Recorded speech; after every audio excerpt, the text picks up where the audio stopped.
हजूर सल्लल्लाहु अलैहि वसल्लम दी जात ते किन्ना कुछ कहा गया, आपनों मुजम्मम कहा गया। कहना ने कहा हजूर मुजम्मम कह रहे ने, फरमाया कही जान मैं केड़ा मुजम्मम हाँ, मैं तो मुहम्मद हाँ सल्लल्लाहु अलैहि वसल्लम।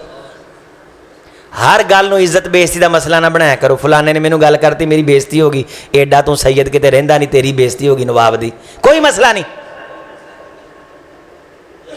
अपने आप को बचाओ, मैं नसीहत कर रहा हूं, उलझाओ से बचाओ, उलझने से बचाओ। जान बड़ी कीमती है, आप अपने खानदान का सहारा हैं, आपके माँ बाप बड़े कीमती हैं, आपके बच्चे बड़े कीमती हैं, आप खुद बड़े कीमती हैं। खबरदार किसी से ना उलझो।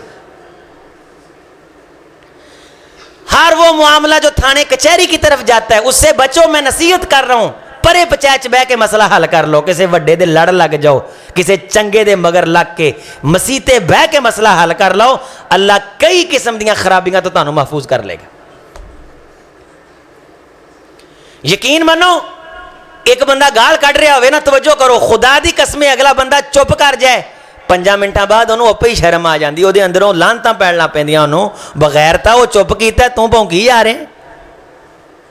और अगर अंदर से लानत ना आई तो 6-7 बंदे दाएं बाएं से आ जाएंगे, वो चौधरी भी हुआ ना उसे कहेंगे बस कर हुण कोई शर्म नूं हथ